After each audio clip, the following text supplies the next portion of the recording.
días a todos, bendiciones, de verdad muchas gracias por estar acompañándonos como cada jueves, de verdad que les agradecemos su sintonía. Hoy un espacio especial, la entrevista con Jason, y quiero agradecerle a cada persona, agradecer también a nuestro pastor, quien nos da la oportunidad, nuestro pastor Benny, de estar aquí compartiendo con todos ustedes el día de hoy. Decirles que nuestro programa, la entrevista con Jason, es transmitido por YouTube, así que puede buscarnos y seguirnos y disfrutar de nuestro contenido. Hoy tenemos entrevistas muy especiales. Voy a conversar ahora con un amigo, decirles que este amigo pastor nos ha acompañado desde nuestros inicios. Si es alguien que nos ha aconsejado, quien nos ha guiado, y de verdad que para mí es un gusto en este especial hoy por televisión tenerle, y es mi amigo Pastor Sandy Vardés. Pastor Sandy, qué gusto de verdad es poder estar compartiendo contigo esta tarde, una tarde especial. Decirle, Sandy es conferencista, también pastor y médico en el hospital regional de acá de la ciudad. Qué bueno que podemos compartir contigo. ¿Cómo te sientes? De verdad que muchas gracias, Jason, y un placer poder estar contigo ahora en este escenario. El trabajo ministerial nos ha permitido laborar en diferentes lugares y trabajar en diferentes escenarios, y bueno, hoy vamos a compartir en este espacio, y creo que también será un espacio de bendición, así que muchas gracias por la invitación. De verdad te agradecemos, Sandy, que puedas compartir, y queremos decirle a la gente que Sandy eres hijo del pastor Dionisio Vardés, que mucha gente le conoce, pastor de la Iglesia Evangélica Restaurando Vidas de aquí de nuestra ciudad. Y Sandy es especial, podemos decir, porque Sandy escribe un libro en honor al trabajo ministerial de su papá. Y por eso vamos a conversar con él y vamos a tratar, sí, contigo este tema, el hijo que escribió un libro en honor a su papá. De verdad que da mucho que decir esto, escribir, wow, crecer. Y quiero que nos digas, Sandy, actualmente, ya tú con una esposa, tienes 2 hijos, tienes trabajo, ¿cómo es la relación que tienes con tus padres ahora? Bueno, mira, justamente tú hablabas de haber escrito un libro en honor al trabajo ministerial de mi padre, y es que precisamente la vida en la familia que yo crecí, en el ambiente en que crecí, no era para menos. O sea, teníamos una familia enfocada en los asuntos ministeriales, y eso fue lo que me motivó. Amén. Y hoy en día lo que yo creo que yo estoy es cosechando todas esas cosas que desde muy pequeño yo empecé a ver que mi padre regaba, sembraba. Hoy estoy viendo la cosecha, y quizás cada día que pasa, cada día que me levanto, veo que es una respuesta a lo que yo plasmé en ese libro, y hoy estamos cosechando esas cosas. Qué bueno, que de verdad, qué bien es escuchar estas palabras, decir que fue todas esas vivencias que tuviste, eso que viviste y todo eso en el transcurso de tu niñez, y ver cómo tu padre trabajaba a favor de las armas acá en la región de San Juan. Entonces, Sandy, quiero que nos hables de tu infancia. ¿Cómo es la infancia de Sandy ya viviendo con pastores que son muy prestigiados, muy conocidos acá en la ciudad? ¿Cuál es tu infancia? ¿Cómo era Sandy cuando pequeño? Bien, mira, pertenezco a una familia de 4 hermanos, obviamente una familia pastoral. Crecimos dentro de la iglesia, crecimos en un ambiente de una familia funcional dentro de lo que cabe. Y creo que el hecho de haber crecido en ese ambiente, muchas veces nosotros podemos sentirnos encerrados en una cápsula, pero realmente mi crianza y mi niñez no fue así. A pesar de estar en una casa de pastores, de estar en una familia cristiana, siempre tuvimos la libertad de poder elegir. A nosotros no nos arrastraron a la iglesia, a nosotros nos enseñaron el camino a Cristo. Amén. Y en ese proceso pues habían altas y bajas, habían días tristes, días alegres, días en los que compartíamos, que estábamos felices con la palabra, días en los que teníamos que cuestionar a Dios qué está pasando con la familia. Pero realmente, al fin de cuentas, lo que podemos contar hoy es victoria. El crecimiento de mis 4 hermanos o de mis 3 hermanos y nosotros juntos, pues hoy lo que ha dado como resultado es una familia de ministerios. Mis hermanas están en el ministerio, mi hermano es pastor, yo soy pastor, mi padre siempre nos ha guiado por ese camino, y creo que más que mis palabras, los hechos están ahí, y el trabajo ministerial lo evalúa el Señor. Amén. Algo que nosotros hemos resaltado en otras entrevistas es esta parte específicamente de el crecer estando en el ministerio. A crecer, creciste en la familia y no te desviaste, sino que permaneces aún en el ministerio. Sandy, al crecer, sabemos que la familia pastoral siempre está muy ligada a lo que es el ministerio. Queremos saber qué tanto tú te involucrabas, qué tanto dirigías, qué ministerio dirigiste en tu adolescencia ya como hijo de pastor. Sí, mira, cuando tú dices el hecho de crecer en una familia pastoral, una familia de ministerio, y el hecho de formarse en ese ambiente, quizás mucha gente puede entender que uno tiene pocas opciones o que estaba obligado a seguir en ese camino. Pero realmente lo que favoreció en nuestra crianza fue la formación que se nos dio. Nosotros fuimos formados y en esa formación había enseñanza de qué era lo bueno, qué era lo malo y cuál era el trabajo que el hombre tenía que hacer para agradar a Dios. Y en eso venían los ministerios, pues precisamente se da lo que se da en la mayoría de las familias pastorales. Los hijos de los pastores son un agárrame ahí y por eso muchas veces tenemos que brincar en los distintos ministerios porque queremos que las cosas salgan bien. Cuando falta el sonidista, ahí el hijo del pastor atendiendo la consola, cuando falta el luminotécnico, cuando faltó alguien en una poesía, en un drama, pues apréndete las líneas rápidamente y hazlo. Pero más que quizás tapar esos pequeños huecos que aparecían ocasionalmente, creo que la misma formación familiar que nos dieron nos llevó a nosotros a buscar en la palabra que cada ser humano fue creado con un propósito y que cada uno de nosotros tenemos talentos y el Señor nos guió a que nosotros pudiéramos descubrir cuál es nuestro talento, cuál es nuestro llamado y al encontrarlo pues nosotros nos embaucamos en eso, nos formamos en esto y quisimos crecer en eso, obviamente con la anuencia de nuestro Padre, el cual siempre nos decía, ¿estás consciente de que eso es lo que el Señor quiere para ti? Y a su debido tiempo, pues creo que la madurez nos llevó a entender que sí, y por eso hoy estamos en ese camino, marchando firme. Amén, qué bueno, de verdad. Y decirte que yo crecí también desde muy joven, 12 años tenía cuando acepto al Señor. Y crecer en la iglesia te ayuda a hacer de todo. Recuerdo que yo hacía drama, cantaba, dirigía y siempre he pasado por ciertos ministerios y he aprendido a servir de una forma de verdad muy buena. Y si esto estamos haciendo el día de hoy es gracias a esas enseñanzas que hemos recibido en 10 años ya en la iglesia. Realmente me ve joven, ¿verdad? Pero ya son 10 años en el Evangelio y quizás por esto es la entrega al servir. Y esto es lo que nos ayuda. Yo crezco con unos padres que no son creyentes, pero sí crecer en la iglesia te ayuda a aprender y a desarrollarte en muchas áreas. Pero Sandy, yo he escuchado también que Sandy no era fácil cuando pequeño. Y escuchaba también y alguien me decía, mira, Sandy era fuñón, Sandy que fuñó también. Entonces queremos saber qué tanto era desorden o qué tú hacías eso que quizás podía calentar a tus padres cuando pequeño. Mira, yo creo que podríamos cambiar el vocablo, ¿verdad? Y decir que más bien yo me catalogaba como un joven inquieto. Sí, porque lo otro como que es merecedor de un castigo, ¿verdad? Como que el que hace eso es merecedor de un castigo. Pero yo creo que yo fui un joven inquieto, apostaba siempre a la creatividad, era quizás muy despierto. Eso me llevó a mucha felicidad, pero también a mucha preocupación, el hecho de estar un poquito adelantado a esos procesos.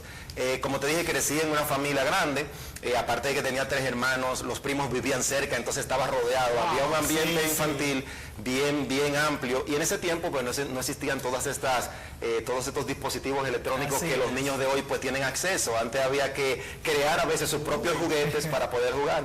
Y en ese ambiente de creatividad, pues mis primos y mis hermanos siempre me llevaban las cosas porque decían, Sandy siempre inventa algo.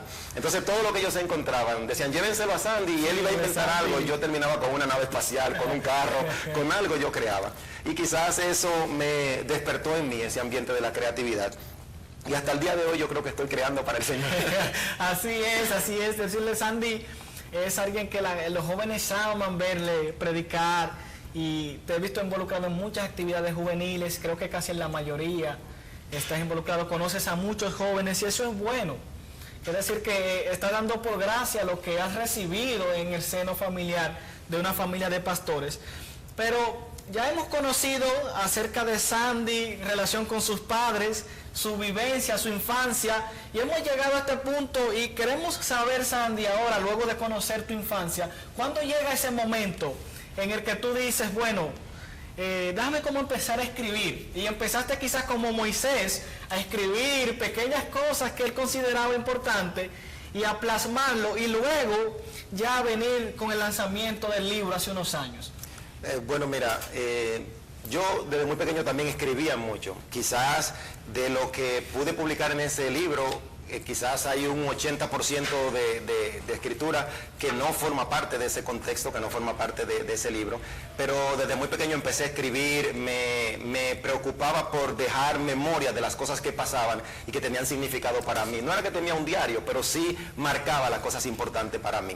Y desde muy pequeño empecé a hacerlo. Ya entonces, cuando voy creciendo, soy un adolescente, mi padre, que es un pastor conferencial para ese tiempo, presidente de la Conferencia Evangélica Menonita a nivel nacional, pues tenía el compromiso de visitar las iglesias, asistir a diferentes reuniones en todo el país, desde Elías Piña hasta Santo Domingo y parte norte, y pues yo me convertí en su copiloto.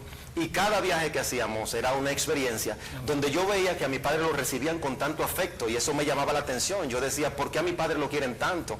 Y donde quiera que íbamos a las distintas iglesias, pues él predicaba, hablaba con los hermanos, le entregaban cosas, frutas, alimentos, y eso me llamaba la atención.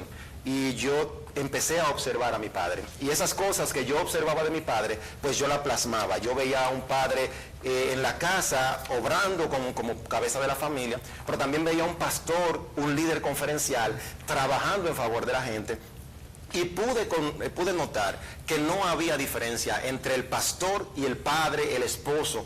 Era un hombre íntegro en todos esos aspectos. Obviamente un hombre con errores, con faltas, como cualquier ser humano, pero notaba su integridad en todos los ambientes y notaba esa coherencia. Entonces yo entendía que muchas personas se podían perder de quién él era y de cómo a través de él podía proyectar a Jesucristo. Entonces yo quise plasmarlo en un libro y decir, miren aquí el púlpito de mi padre, cuál es el verdadero púlpito sobre el cual mi padre está parado, y cómo otros pueden ser ministrados a través de esa enseñanza. Gloria a Dios. De verdad que venir de todas esas etapas y tú conocer todo en qué se involucra, cómo lo hace, la relación cercana con la gente. Y creo que los que hemos leído el libro vemos que sí observabas mucho. Veo que también tienes plasmado algunos de los sermones que tu padre hacía, y de verdad que es edificador poder leerlo. Creo que el libro está a la venta todavía. Creo que si vamos a Librería La Fuente, creo que en Famar está también. No estoy seguro si ya se agotaron los ejemplares, pero si les gusta la lectura digital, pues también lo pueden encontrar en Amazon, así mismo como El Púlpito de mi padre, autor Sandy Valdés. Ahí está plasmado todo lo que Sandy, como hijo de pastor, venía viendo, observando, iba escribiendo. De verdad que es un buen libro, y saber esto, que hay pastores que sí, y creo que con esto podemos decir que ha sido un buen trabajo el que ha hecho, porque escribir un libro y hablar sobre esas enseñanzas tan buenas que tu padre te puede dejar, yo podría llamarle, y lo tengo acá, que es como un legado para ti. Sí lo es. Eso plasmado, eso que está ahí, ha sido lo que él, el trabajo que hizo en ti. Creo que está viendo los frutos aún, porque estás involucrado en el ministerio, trabajas de lleno en el ministerio, ayudas a crecer a la iglesia, y creo, wow, de verdad que me gustaría ver una generación que siga así, de hijos de pastores, que puedan amar el ministerio, servir al ministerio. Quizás no porque hay muchos que quizás piensan, no quiero ser pastor, pero trabajar el amor por el ministerio. No, y Jason, parte de esa coherencia es lo que nosotros hacemos hoy. O sea, yo en el libro hablo de la integridad y el trabajo ministerial que mi padre ha hecho durante todos esos años, y entonces la coherencia viene cuando él tiene 2 hijos, 2 hombres, y los 2 hemos decidido seguir el ministerio. O sea, aunque mi hermano tiene trabajo secular y trabaja para mantener su familia de alguna otra manera, yo también tengo un trabajo particular, que soy médico y eso, pero hemos decidido continuar o mantenernos en el pastorado, emulando la misma acción de mi padre. También es pastor en Santo Domingo, de una iglesia. Ya que el trabajo ha sido arduo. Si Débora no está viendo por ahí, decirle que ella también, ¿verdad? son parte también. Si algo que Débora también necesita mudarla por ahí también, ¿verdad? Dirigir. Y qué bueno. Pero hay otra parte de Sandy que creo que la gente conoce también, y es ese Sandy el enamorado. Wow, de verdad que el que sigue esa parte yo no sabía. A Sandy en sus redes se da cuenta que Sandy tiene una buena relación con su familia, sus hijos. Incluso su último post en Instagram lleva la descripción que tiene es: cuando es con ella no me importa el destino, con ella se disfruta el camino. Wow, vemos ahora a un Sandy dos hijos, una hembra y un varón, una esposa, y una hermosa relación. Háblanos de esa relación. Queremos saludar desde aquí también a Niurka, si nos está viendo, de verdad te saludamos, la esposa del pastor Sandy. Entonces, háblanos de la familia. Bueno, creo que es el fruto de la formación y de lo que el Señor tiene para nosotros. Creo que mi esposa también viene a ser parte del ministerio y una bendición. Son de las cosas que el Señor me ha regalado y que yo siento que es un regalo inmerecido, pero que me ha enseñado también en el camino del ministerio. Ha sido mi compañera en todos estos años, ha sido la persona que me ha supervisado, si se puede decir así, todo mi accionar, y que hasta el día de hoy, gracias a Dios, hemos tratado de llevar una vida ejemplar delante de la sociedad y delante del Señor. Y lo hacemos primero por el amor que hay entre nosotros en cuanto a lo que tiene que ver con la formación familiar, pero también creo que es una voz a grito de que todavía podemos creer en la familia, en la familia tradicional, que podemos creer en la familia original en la que Dios formó. Y cada vez que nosotros salimos juntos, pues tanto ella y yo y con mis hijos, pues creo que le estamos diciendo al mundo que es posible, que puede haber un hogar funcional, que puede haber una familia conforme a los estatutos de la palabra del Señor. Y creo que eso es lo que ella me ha enseñado y lo que yo he aprendido con ella. Así que sorprendimos a Sandy aquí. Buena esa. Estuvo buena. Entonces, queremos concluir con Sandy ya haciéndote esta última pregunta. Sandy, eres médico en el hospital local, llega la pandemia, tienes que estar de lleno más que nunca en el trabajo durante el tiempo de pandemia. ¿Cómo distribuías ese tiempo en que tengo que ministrar en la iglesia, ahora en todo lo virtual, que los pastores estaban trabajando muy arduo, incluso creo que hasta sus casas eran las iglesias virtuales que nosotros como miembros veíamos, pero en particular eres médico, entonces ¿cómo era tu distribución? ¿Llegabas a la casa, a la familia, miedo a que al contagiarlos, todo eso? Mira, yo tuve que estar en el batallón del frente en los momentos más difíciles de la pandemia, que fueron los primeros 3 o 4 meses, cuando el coronavirus era un mito, era un misterio y había un terror donde los médicos andábamos encapuchados de arriba abajo. En ese periodo de tiempo yo estaba trabajando en la emergencia, teníamos que hacer servicios 24 horas allí, con el miedo primero porque es una enfermedad que desconocíamos en ese momento, el mismo pánico de la gente cuando llegaba donde nosotros, doctor, dígame si esto es COVID, había un terror y todavía no se habían escrito grandes cosas sobre el coronavirus para uno poder dar una explicación terminada a los pacientes. Pues tuvimos que buscar el apoyo de Dios. Creo que fue el momento en el que yo más oraciones tuve con mis compañeros de trabajo en el hospital, porque ellos mismos nos decían, bueno, pastor, aquí solo nos queda orar, porque en los libros no encontramos nada, la gente está desesperada, ¿qué vamos a hacer? Y aunque ya yo salí de la emergencia, creo que en ese momento Dios me necesitaba de mí, de ese trabajo en la emergencia, quizás no tanto por la práctica médica, sino por el apoyo emocional y espiritual que pude dar a muchas personas. Ya hoy quizás el coronavirus, aunque sigue afectando, no ha cambiado su nombre de pandemia, pero quizás ya la gente lo ha tolerado un poquito más. Pero en esos primeros meses realmente fue muy arduo el trabajo y tuvimos que ponderar y dirigirnos muy bien en cuanto a lo que tenía que ver con la distribución del tiempo, porque las iglesias se vieron afectadas, teníamos que hacer servicios a veces de imprevisto, cuando nos daban la oportunidad pues abrir el templo y todo eso y poder dar apoyo a muchos hermanos que por la edad o por alguna convalecencia no podían asistir. Así que fueron unos meses agotadores, pero el Señor creo que nos está dando la victoria, amén, una gran enseñanza, amén, y aquí estamos. Gloria a Dios, creo que esto también quedará plasmado en la historia, saber que los pastores, yo poder contar más luego cómo hacíamos y se distribuían los servicios durante la pandemia, y era un trabajo efectivo y creo que va a rendir sus frutos. Amén. Va a rendir sus frutos. Ya tenemos la oportunidad de estar en los templos, de congregarnos 1 o 3 veces a la semana. y creo que Dios nos ha ayudado. Entonces, Sandy, te queremos agradecer, gracias por compartir con nosotros esta parte, decirle a la gente que no se vaya porque en breve tendremos también otra entrevista. Sandy, de verdad, gracias por la oportunidad, decirle que esto es La Entrevista con Jason. Bendiciones.